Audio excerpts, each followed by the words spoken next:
Hello, everyone. Welcome to this week's Indie Artist Music Hustle with Blonde Intelligence. I'm your host, Miss Ronnie, where I always seek to give you exquisite cranial repertoire. This week, we have a very special guest all the way from Australia, Miss Alicia Salamo. And if I say that wrong, please correct me. How you doing? Good, thanks. How are you? I'm doing fine. What we're going to do is we're going to let you take over and tell everyone a little bit about yourself. Okay. Well, I am, I'm in Australia. I've been here pretty much all my life. And I'm actually in the country town of Jarrahdale. With my music, I've actually just only come out. I have been doing it since I was a kid, but I haven't had the best confidence in showing anyone anything. But I recently, just in the last 2 years, been sort of pushed to see this producer by a friend, and we started working on a song, and I just sort of decided, hey, I'm just gonna release something for the first time. And at the moment, which I can't believe, it's actually doing really well. And it's actually a very personal song as well. So it's all a bit daunting for me, but definitely getting used to it. Okay. So this is your first single, and you say you have been doing music all of your life. Why do you think that you didn't have the confidence before now? I guess I've just always been that sort of person that's never been sure of myself. I've also just been scared to sort of really put myself out there. And with music, I suppose it can be, you can feel quite vulnerable when you're doing it. So, especially for me, singing. So I've only been singing for a few years because, I actually thought at first I couldn't do it. So yeah, it's all quite new to me still in a way with the vocal part of things. I've always played guitar and piano and everything else. I try everything.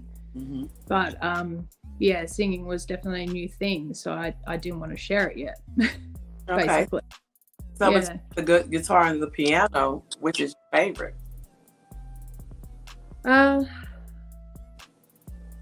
Well, guitar was definitely my jam for forever, but once I started playing different instruments, I think piano is actually the most fun out of everything that I play. I really, I don't know. But I also do love violin. I love ukulele. I even love doing the harmonica. So I'm pretty much into any of it. It just depends on the time, how I feel, what I feel like listening to, what I feel like playing. So. Okay, so is playing an instrument emotional to you? Do it have an emotional tie, or is it just something that you can do to get that expression out that's in your head? I think it just puts me into a very calm place, actually. Kind of takes me away from everything else. And I've always loved music since I was a kid. I couldn't go to sleep without having something playing on my little CD player back in those days. So yeah, I guess it's just a comfort thing, as well as I do love to express myself, since I'm not really one to do so. It's actually a good, yeah. Okay. So tell me about your latest single. The Big Evil, yeah.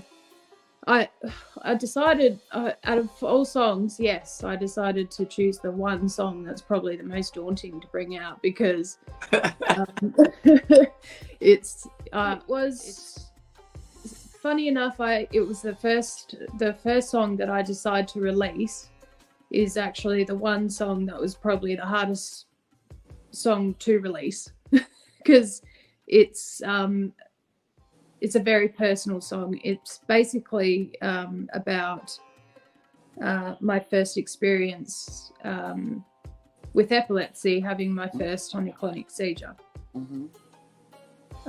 And it wasn't actually meant to be a song at first. I just was writing in my diary, and I kind of just saw, because I do that sometimes, you know, like when I need to let it out, just pass it on. And I realized, I was like, this actually has potential to be a song, I think. So I kind of, I got the guitar out and I actually started making the tune. But then over time, once I got the full song done and ready, I actually went to the producer and completely changed it into a more electronic synth kind of sound instead. So, yeah. So what would you consider, with this being your first official release, but you have been doing music all of your life, what genre do you think that you fall into? I love all music and I try all different types, but I think right now I fit into the indie pop electronic category. I think I'm really into that at the moment. So I find it hard to stay doing one thing. I like to try different things, and I love all music. Like, I don't have a specific genre that I listen to or what I play, but definitely I think right now, in terms of releasing music, I would fit into the indie pop / electronic kind of vibe. Okay. So do you think that electronic music can be therapeutic for a certain group of people? I think so. I think any type of sound or melody, or everyone's different. Everyone has something that sort of creates a space for them that they enjoy. And electronic music, at first I wouldn't have imagined so for myself, but then I started to actually, like, as I was going with it and playing with it in the studio, I realized, I was like, this is actually really sort of like something, like, this is my groove. I love this stuff. So I've actually only just gotten really into it. But I've always loved it. Yeah. So with the new release, it was actually not just because you had already been doing music, but it was also a new release of a new style of music that you was releasing to the world. I mean, so how did you feel about that personally? I think personally it was a good, in a way, all of this was a good decision, because I need to try new things. I need to push myself to do things in general and throw myself in the deep, because that's the only way I'm going to get myself to do something. So so this was actually probably the best thing I could have done, in terms of, hey, it's already going to be crazy and different for me, but might as well just go all out. And I think that when I play music or when I'm creating music, I just have to go with the flow, and that's just what came out at the time. So yeah. Okay. So another question that I have, because I asked about people and how they, I guess balance the music business part. A lot of artists will say, I just want to do music, and they never take the time out to learn the business part of the music. How important is it to you that you be hands-on in your music business, rather than handing it off to somebody else, letting them take care of everything for you? Well, that's a hard one. Well, I think it's good to definitely have your knowledge in how the business works as an artist, even if you are going to sort of hand over some things to someone else to take care of, because in the end, you gotta look after yourself and what you create, and you want it to be yours. and you want it to be, you want to be able to be independent as well. Well, yeah. As an artist, if you are, you know, in the business side of things, it is good to actually have an idea, because otherwise you sort of for some artists it's different. Some find it that they probably just don't want to focus on those side of things, and they just want to focus on the creativity side, and that's fine. It's not for everyone to sort of get into that business mode side of things, or but I think it's good to have a bit of a mix there. You definitely need to have some sort of idea of how it works. Otherwise, you're not really looking after yourself. And you do want to have your own independence, as well as make sure that you have the help to be guided to where you're going. In terms of the business side of things, it's also it's a very complicated business as well. So there's a lot to learn. So as an artist, it's probably best, whether you decide to hand it over to someone else or not, that you actually do have an idea of how it works.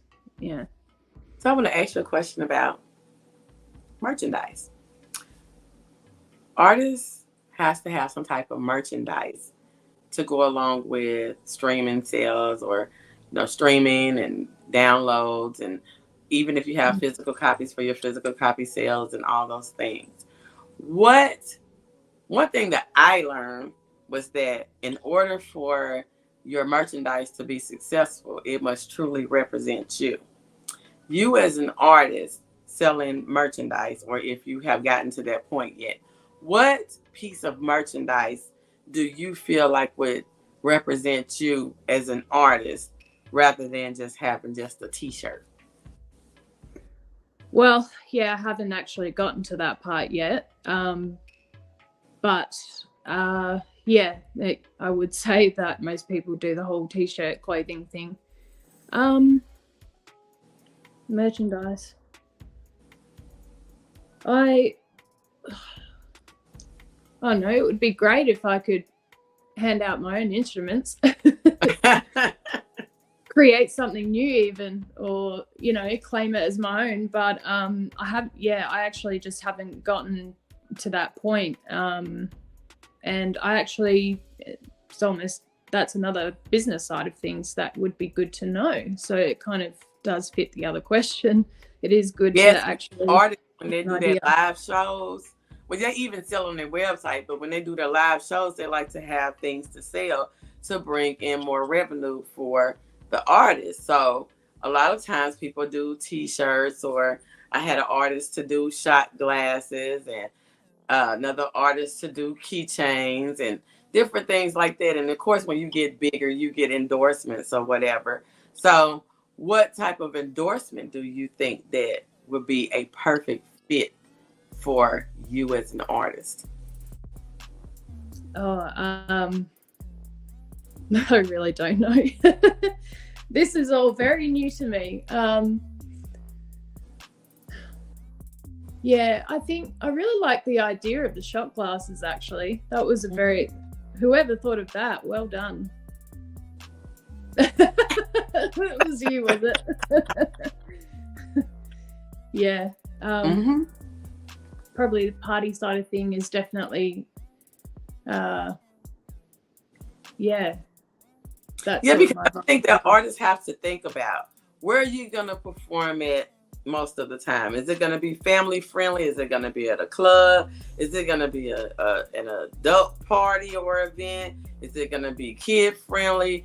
Is there going to be a bar there? Can I sell this there? I mean, if you're going and it's a wedding, you probably would want to sell something more soft and flowery, such as if you make candles or, different things like that. So I'm just wondering, with different artists, what do they feel, what type of merchandise, what type of event, what kind of endorsements do they feel that they could represent the best? Yeah. Well, I think if I were to play, it would definitely probably just be at a bar or something like that. And yeah, maybe in terms of like if you're at a bar and you're having to listen to music and stuff, I would say what would be really cool for me would be